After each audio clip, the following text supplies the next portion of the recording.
সংবাদ প্রবাহ বার্তা সদা সত্যতা ও নিরপেক্ষতার সাথে চলে।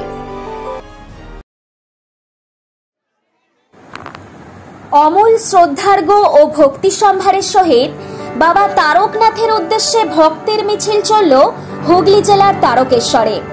প্রতি বছরের ন্যায় এবছরেও শৈবতীর্থ তারকেশ্বরে শ্রাবণী মেলার প্রথম সোমবারে বাবা তারকনাথের অগণিত ভক্ত এক আধ্যাত্মিক টানে, কেউ বা মনস্কামনা পূরণ হওয়ার ফলে, আবার কেউ কেউ নিছক পুণ্য দর্শন করতে শেওড়াফুলি গঙ্গার ঘাট থেকে জল তুলে প্রায় 40 কিমি পথ পায়ে হেঁটে বাবা তারকনাথের মাথায় জল ঢালতে এসেছেন।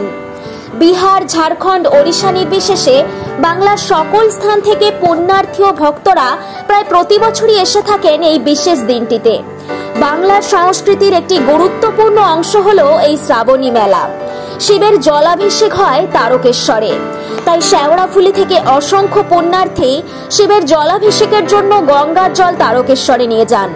শ্রাবণ মাসে হুগলি জেলার তারকেশ্বরে তাই বাবা তারকনাথকে কেন্দ্র করে অনুষ্ঠিত শ্রাবণী মেলা গোটা বাংলা জুড়ে বিশেষ তাৎপর্যপূর্ণ।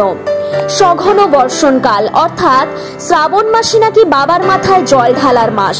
কথিত আছে শ্রাবণ মাসের সোমবার করে শিবের পুজো করলে নাকি সমস্ত কলুষতা ধুয়ে মুছে যায়, মহাপুণ্য অর্জন হয়। এই বিশ্বাসেই প্রতি বছর শ্রাবণ মাসে তারকেশ্বর মন্দিরে কাঁধে বাঁক নিয়ে কলসিতে জল বহন করে শিবের মাথায় জল ঢালতে আসেন ভক্তরা। আকাশে বাতাসে প্রতিধ্বনিত হয় ভোলে বাবা পার কারেগা ধ্বনি। 1 মাস ব্যাপী অর্থাৎ গুরু পূর্ণিমায় শুরু হয়ে এই মেলার সমাপ্তি ঘটে ঝুলন পূর্ণিমা বা রাখি পূর্ণিমার দিন।